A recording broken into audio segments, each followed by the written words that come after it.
Lads and ladies, I'm Smitty K. And I'm Sky. And you know what's the best? Houseplants. And you know what's not the best? Dead ones. Like Tommy Fandango, for instance. Don't worry about it though. This one can survive for years once properly prepared and requires no care whatsoever. We're going to teach you how to make your own Yabonton melon, but not actual Yabonton. May he rest in peace. So get ready to learn how to get your very own pet watermelon houseplant. The first step is to wipe down every inch of your stripy new soulmate in a mild bleach solution.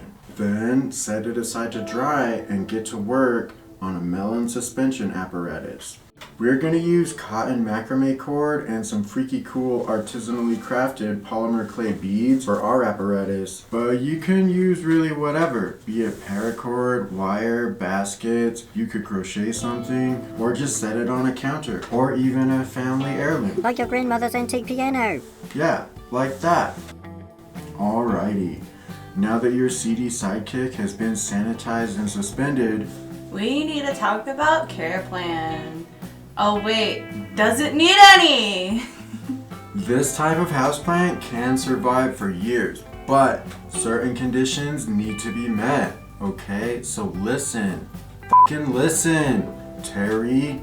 Terry. Now, just because there's no mold spores on your freshly bleached friend doesn't mean that they're not literally everywhere else. So be sure to keep your well-hung homeboy somewhere well ventilated.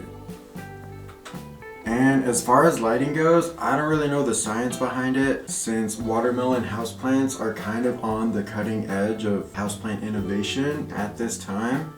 But my recommendation would be indirect sunlight. Direct sun might overheat your melon, and darkness is very dangerous because mold has been known to harness the power of darkness for its dark bidding. Not in like a dramatic way though. No, just a regular way.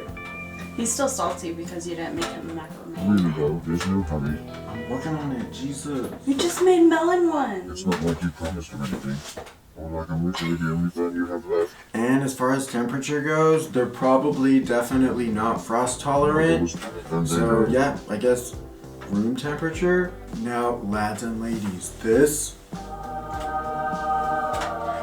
is Yabonton Melon. He lived for 465 days after having been prepared in the way that we just prepared this melon. Yabonton Melon is no longer with us. May he rest in peace. But his spirit still lives on through this YouTube channel. And this right here is Yabonton Melon's macrame. May he rest in peace.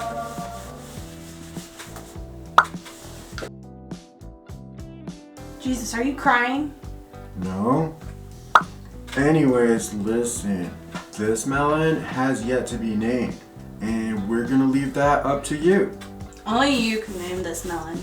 So be one of the first to leave a comment, and if the name fits, we'll make it official and give you a shout out in our next video. Or DM us on Instagram and we'll tag you directly. Thanks, Yabonton Shark. That's right. Also, hey, do you like bad graffiti, worse jokes, wacky macrame, and pretty good advice about how to take care of your houseplants? Well then, f***ing subscribe! Subscribe! Jesus! Oh my god! Anyway, yeah, Smitty Smitty and Sky out!